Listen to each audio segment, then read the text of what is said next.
বাংলাদেশের মাটিতে পা রাখলেন তুরস্কের প্রতিরক্ষা শিল্প সংস্থার প্রধান।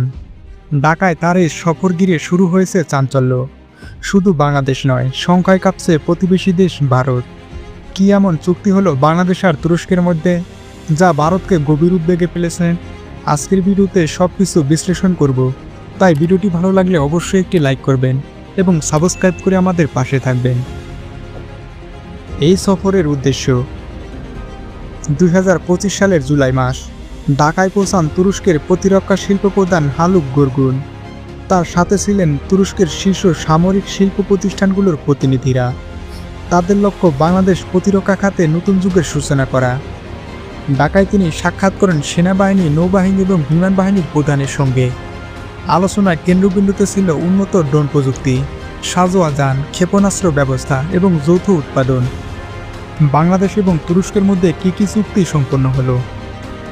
বাংলাদেশ ও তুরস্কের মধ্যে সামরিক খাতে যেসব গুরুত্বপূর্ণ আলোচনা রয়েছে তার মধ্যে অন্যতম হল বাইরাক্তার TB2 ড্রোন। বাংলাদেশের হাতে ইতিমধ্যেই আধুনিক ড্রোন রয়েছে। নতুন করে আরও ইউনিট কেনা এবং নজরদারি কাজে ব্যবহারের প্রসঙ্গ উঠে এসেছে। টুলপার লাইট ট্যাঙ্ক, বাংলাদেশ এই ট্যাঙ্ক কিনতে আগ্রহ প্রকাশ করেছে। এটি অত্যন্ত দ্রুতগামী এবং মোবাইল ট্যাঙ্ক, যা সীমান্তে বড় ভূমিকা রাখতে পারে। TRG-230 এবং TRG-300 রকেট সিস্টেম, এই ধরনের রকেট সিস্টেম বাংলাদেশে উৎপাদন এবং মোতায়েন নিয়ে আলোচনা হয়েছে। যৌথ উৎপাদন এবং প্রযুক্তি স্থানান্তর, চট্টগ্রাম ও নারায়ণগঞ্জে তুরস্ক বাংলাদেশ যৌথ সামরিক শিল্প অঞ্চল গড়ে তোলা হতে পারে ভবিষ্যতে। এইসব চুক্তি শুধু অস্ত্র কেনাবেচা নয়, বরং বাংলাদেশকে একটি আঞ্চলিক সামরিক শক্তিতে রূপান্তরের পরিকল্পনার অংশ। তুরস্ক এবং বাংলাদেশের সামরিক চুক্তিতে ভারত কেন উদ্বিগ্ন? এবার আসা যাক সবচেয়ে উত্তেজনাকর অংশে। ভারত কেন উদ্বেগ প্রকাশ করেছে? ভারত আশঙ্কা করছে তুরস্ক এবং পাকিস্তানের সঙ্গে বাংলাদেশ ঘনিষ্ঠতা দক্ষিণ এশিয়ার শক্তির ভারসাম্যকে চ্যালেঞ্জ করতে পারে। বাংলাদেশের হাতে বাইরাক্তার ড্রোন থাকায় ভারতীয় সীমান্ত অঞ্চলে নজরদারি বেড়েছে, বিশেষ করে চিকেন নেক নামে পরিচিত শিলিগুড়ি করিডর, যা ভারতের উত্তর পূর্বাঞ্চলকে মূল ভূখণ্ডের সাথে যুক্ত করে। সেটি এখন তীক্ষ্ণ নজরদারির আওতায় রয়েছে।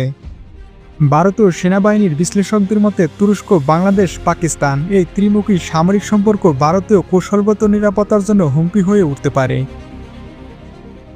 এখানে থেমে নেই ভারত। বিভিন্ন কূটনৈতিক মহল থেকে বাংলাদেশের উপর চাপ সৃষ্টি করার প্রচেষ্টা চালিয়ে যাচ্ছে। তুরস্ক কেন আগ্রহী বাংলাদেশে? তুরস্ক শুধু বাংলাদেশে অস্ত্র বিক্রি করেই ক্ষান্ত হতে চান না। তারা চায় দক্ষিণ এশিয়ায় একটি বিশ্বাসযোগ্য সামরিক অংশীদার তৈরি করতে, যা ভারত এবং পশ্চিমা বলয়ের বিকল্প হতে পারে। বাংলাদেশের ফোর্সেস গোল 2030 বাস্তবায়ন করছে, যেখানে আধুনিক প্রযুক্তি, ড্রোন, ট্যাঙ্ক, নৌযান এসবের চাহিদা রয়েছে। তুরস্ক চায় এই চাহিদা পূরণ করে বাংলাদেশের বাজারে আধিপত্য ধরে রাখতে। আর বাংলাদেশ চাইছে একাধিক শক্তির সঙ্গে সুসম্পর্ক রেখে নিজেদের প্রতিরক্ষা সক্ষমতা বাড়াতে। বাংলাদেশের প্রতি তুরস্কের এমন আগ্রহ শুধু ব্যবসার জন্য নয়, তারা ভূরাজনৈতিকভাবে ভারতকে চ্যালেঞ্জ করতেও বাংলাদেশকে গুরুত্বপূর্ণ বলে মনে করছে। বাংলাদেশের দিক থেকে বিষয়টা দেখলে এই চুক্তিগুলো স্পষ্ট বার্তা দেয়, বাংলাদেশ এখন আর পিছিয়ে থাকা দেশ নয়, বরং একটি উদীয়মান সামরিক শক্তি।